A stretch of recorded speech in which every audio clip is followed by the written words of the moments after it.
जय हिंद। स्वागत है आप सभी का नेक्स्ट लेक्चर में।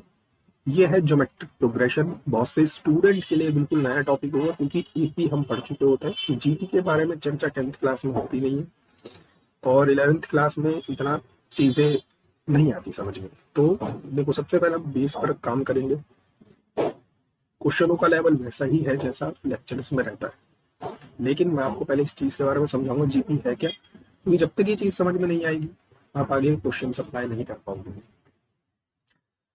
पिछली टर्म में आपने एपी को समझा था कि एपी होती क्या है ना। वहां पर हम कॉमन डिफरेंस निकालते थे। कैसे निकालते थे? सेकंड टर्म में से फर्स्ट टर्म को माइनस करके। अगर वो सब्ट्रैक्शन हर एक पॉइंट के लिए कांस्टेंट क्वांटिटी है तो हम कहते हैं वो अर्थमेटिक प्रोग्रेशन है। यहाँ पर मल्टीप्लीकेशन का रूल चालू होगा। डेफिनेशन पढ़ते हैं। A sequence of non zero number, पहली बात नॉन जीरो नंबर की सीक्वेंस होगी, उसको हम जीपी में कहेंगे कब? अगर रेशो किसका? टर्म प्रीसीडिंग टू इट, मतलब पहले वाली का, इज ऑलवेज कांस्टेंट, हमेशा कांस्टेंट रहे। फॉर एग्जांपल, मैं आपको एग्जांपल भी तो समझाता हूँ। जैसे two, two square, two cube, two to the power four and so on. यहाँ पर जब आप रेशो निकालोगे किसका? इस वाली टर्म का इस वाले के साथ, मतलब टू स्क्वायर अपॉन टू। ये सेम टू सेम आएगा थर्ड वाली का सेकंड वाली के साथ रेशो। ये सेम आएगा फोर्थ वाली का थर्ड वाली के साथ रेशो। ये हमेशा टू के बराबर आता रहेगा। एपी में क्या करते थे? सब्ट्रैक्शन, सेकंड टर्म का फर्स्ट टर्म से, थर्ड टर्म का सेकंड टर्म से, फोर्थ टर्म का थर्ड टर्म से। यहाँ रेशो लेना है, सेकंड टर्म का फर्स्ट टर्म से, थर्ड टर्म का सेकंड टर्म से। अगर ये रेशो हमेशा परमानेंट कांस्टेंट है तो वो जीपी है। यहाँ पर जो एक कॉमन रेशियो है, मतलब जो ये कांस्टेंट टर्म जो आप रेशियो कर करके निकाल लो, इसको हम बोलेंगे कॉमन रेशियो। वहां बोलते थे कॉमन डिफरेंस, क्योंकि वहां सब्ट्रैक्ट करते थे। क्योंकि यहाँ पर रेशियो ले रहे हैं इसलिए कॉमन रेशियो। इसको हम डिनोट करेंगे जनरली आर से। तो कहने का मतलब ये है ए एन प्लस वन, मतलब आगे वाली टर्म अपॉन ए एन, उससे जस्ट पीछे वाली टर्म का जो रेशियो है वो हमेशा क्या रहेगा? एक परमानेंट कांस्टेंट रहेगा। या एक और एग्जांपल के थ्रू समझते हैं। One upon two, one upon two का स्क्वायर, वन अपॉन टू का क्यूब, ये भी क्या है? एक जीपी है ना। क्या ये एक जीपी बनेगी? वन टू थ्री फोर, हम कहेंगे नहीं सर ये एपी है, क्योंकि second term minus first term equals to third term minus second term equals to fourth term minus third term.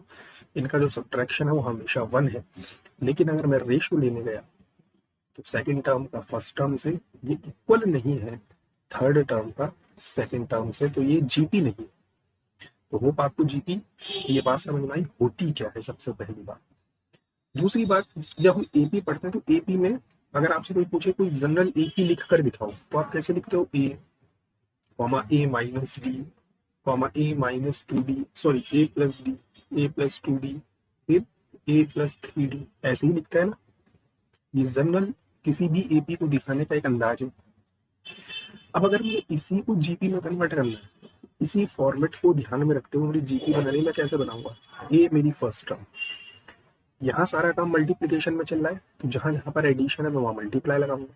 So A into D होता है वहां कॉमन डिफरेंस, यहाँ पर आर है कॉमन रेशो, तो ए आर, फिर ए आर स्क्वायर, फिर ए r cube. तो ये जीपी को दिखाने का जनरल तरीका है। जैसे एपी को दिखाने का जनरल तरीका ये है, ये जीपी को दिखाने का जनरल तरीका है ना। तो आगे यही पढ़ते हैं कि जनरल टर्म क्या होती है। जैसे वहां पर हम एपी में जनरल टर्म ए एन बोलते थे, a plus n minus one into d, ऐसे ही यहाँ भी तो कुछ जनरल टर्म होगी। वही किसी भी जीपी को दिखाने का तरीका ए, अभी जस्ट ऊपर पढ़ा, ए r square, a r cube. अब आप ध्यान से देखो तो यहाँ पर ये जो फर्स्ट टर्म है दिस इज ए वन, ये सेकेंड टर्म है ए टू, ये थर्ड टर्म है ए थ्री, ये फोर्थ टर्म है ए फोर। तो अगर मैं फोर्थ टर्म की बात कर रहा हूँ, देखो ए तो हर जगह सेम टू सेम है, ये तो हर टर्म के साथ है, तो इसलिए जनरल टर्म में भी ए आया। अब आर की बात करते हैं। जब मैं फोर्थ टर्म की बात कर रहा हूँ तो यहाँ पर आर की पावर एक कम है, जब मैं थर्ड टर्म की बात कर रहा हूँ तो यहाँ आर की पावर एक कम है, सेकंड टर्म की बात कर रहा हूँ आर की पावर एक कम है, तो जब मैं nth टर्म की बात करूंगा तो आर की पावर भी तो एक कम रहेगी, मतलब आर की पावर n-1। इसको कहते हैं ये जनरल टर्म किसी भी जीपी की। जैसे मैं बोलूँ कि फोर्थ टर्म क्या होगी जीपी की, तो आप कहोगे सर ए तो परमानेंट है लेकिन आर की पावर एक कम। ऐसे ही 100 टर्म क्या होगी, हम कहेंगे सर ए तो फिक्स है लेकिन आर की पावर एक कम। ठीक, तो ये चीजें आपको माइंड में रखनी है, क्वेश्चन तभी लग पाएंगे। बढ़ते हैं आगे, शुरुआत करते हैं। क्वेश्चन कह रहा है थर्ड टर्म जीपी की 4 है, थर्ड टर्म का मतलब A3, और A3 होता कितना है, ए तो परमानेंट है लेकिन आर की एक पावर कम, इसकी वैल्यू 4 के इक्वल है। कह रहा है कि आपको प्रोडक्ट फाइंड आउट करना है फर्स्ट 5 टर्म का। अच्छा, फर्स्ट 5 टर्म मतलब a into a r square, a r cube, और फिर ए आर की पावर 4। ये 5 टर्म होगी, 1 2 3 4 5। आपको ये प्रोडक्ट फाइंड आउट करना है, तो ए की पावर तो 5 हो जाएगी, है ना, और आर की पावर कितनी होगी, काउंट कर दें, 4 + 3 7, 7 और 2 9, 9 और 1 10, है ना। मल्टीप्लीकेशन में पावर ऐड हो जाती है। इसको मैं ऐसे भी लिख सकता हूँ ए आर स्क्वायर की पावर 5। हमने कहा बिल्कुल, क्योंकि ए आर स्क्वायर की वैल्यू मुझे पता है 4 है, तो इसका आंसर कितना हो जाएगा, 4 टू द पावर 5। ये हमारा आंसर हो गया। ठीक है, प्रैक्टिस के लिए 11th क्लास में जीपी है आपके पास, आप वहां से प्रैक्टिस करोगे एनसीईआरटी से, इधर उधर भागने की जरूरत नहीं है। एनसीईआरटी के पहले एग्जाम्पल करो, फिर क्वेश्चन अप्लाई करो। Next, the first and second term of GP this and this. First term मतलब ए की वैल्यू मिली है आपको x की पावर -4।